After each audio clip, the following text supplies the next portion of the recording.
Shalom, salam sejahtera untuk kita semua.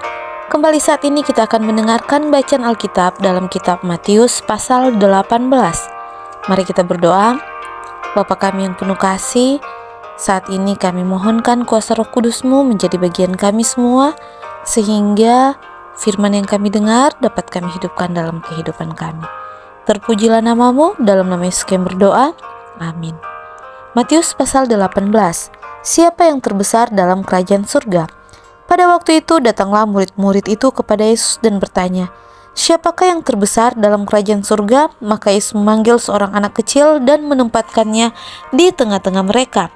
Lalu berkata, Aku berkata kepadamu, sesungguhnya jika kamu tidak bertobat dan menjadi seperti anak kecil ini, kamu tidak akan masuk ke dalam kerajaan surga. Sedangkan barang siapa merendahkan diri dan menjadi seperti anak kecil ini, dialah yang terbesar dalam kerajaan surga. Dan barang siapa menyambut seorang anak seperti ini dalam namaku, ia menyambut aku. Siapa yang menyesatkan orang? Tetapi barang siapa menyesatkan salah satu dari anak-anak kecil ini yang percaya kepadaku, lebih baik baginya jika sebuah batu kilangan diikatkan pada lehernya lalu ia ditenggelamkan ke dalam laut. Celakalah dunia dengan segala penyesatannya. Memang penyesatan harus ada, tetapi celakalah orang yang mengadakannya. Jika tanganmu atau kakimu menyesatkan engkau, penggalah dan buanglah itu. Karena lebih baik bagimu masuk ke dalam hidup dengan tangan kudung atau timpang, daripada dengan utuh kedua tangan dan kedua kakimu dicampakkan ke dalam api kekal. Dan jika matamu menyesatkan engkau, cungkilah dan buanglah itu, karena lebih baik bagimu masuk ke dalam hidup dengan bermata satu daripada dicampakkan ke dalam api neraka dengan bermata dua. Ingatlah, jangan menganggap rendah seorang dari anak-anak kecil ini, karena aku berkata kepadamu, ada malaikat mereka di sorga yang selalu memandang wajah Bapakku yang di sorga, karena Anak Manusia datang untuk menyelamatkan yang hilang. Perumpamaan tentang domba yang hilang. Bagaimana pendapatmu jika seorang mempunyai 100 ekor domba dan seekor diantaranya sesat? Tidakkah ia akan meninggalkan yang 99 ekor di pegunungan dan pergi mencari yang sesat itu? Dan aku berkata kepadamu, sesungguhnya jika ia berhasil menemukannya, lebih besar kegembiraannya atas yang seekor itu daripada atas yang ke-99 ekor yang tidak sesat. Demikian juga Bapamu yang di surga tidak menghendaki supaya seorang pun dari anak-anak ini hilang. Tentang nasihat sesama saudara. Apabila saudaramu berbuat dosa, tegurlah dia di bawah 4 mata. Jika ia mendengarkan nasihatmu, engkau telah mendapatkannya kembali. Jika ia tidak mendengarkan engkau, bawalah seorang atau 2 orang lagi, supaya atas keterangan 2 atau 3 orang saksi perkara ini tidak disangsikan.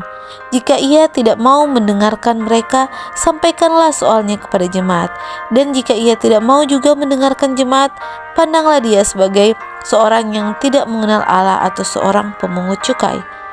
Aku berkata kepadamu, sesungguhnya apa yang kamu ikat di dunia ini akan terikat di surga, dan apa yang kamu lepaskan di dunia ini akan dilepaskan di surga. Dan lagi aku berkata kepadamu, jika 2 orang daripadamu di dunia ini sepakat meminta apapun juga, permintaan mereka itu akan dikabulkan oleh Bapakku yang di surga. Sebab di mana 2 atau 3 orang berkumpul dalam namaku, di situ aku ada di tengah-tengah mereka. Perumpamaan tentang pengampunan. Kemudian datanglah Petrus dan berkata kepada Yesus, Tuhan, sampai berapa kali aku harus mengampuni saudaraku jika ia berbuat dosa terhadap aku? Sampai 7 kali? Yesus berkata kepadanya, bukan. Aku berkata kepadamu, bukan sampai 7 kali, melainkan sampai 70 kali 7 kali. Sebab hal kerajaan surga seumpama seorang raja yang hendak mengadakan perhitungan dengan hamba-hambanya. Setelah ia mulai mengadakan perhitungan itu, dihadapkan kepadanya seorang yang berhutang 10.000 talenta. Tetapi karena orang itu tidak mampu melunaskan hutangnya, raja itu memerintahkan supaya ia dijual beserta anak istrinya dan segala miliknya untuk membayar hutangnya. Maka sujudlah hamba itu menyembah dia, katanya, sabarlah dahulu, segala hutangku akan kulunaskan. Lalu tergeraklah hati raja itu oleh belas kasihan akan hamba itu, sehingga ia membebaskannya dan menghapuskan hutangnya. Tetapi ketika hamba itu keluar, ia bertemu dengan seorang hamba lain yang berhutang 100 dinar kepadanya. Ia menangkap dan mencekik kawannya itu, katanya, "Bayar hutangmu." Maka sujudlah kawannya itu dan memohon kepadanya, "Sabarlah dahulu, hutangku itu akan kulunaskan."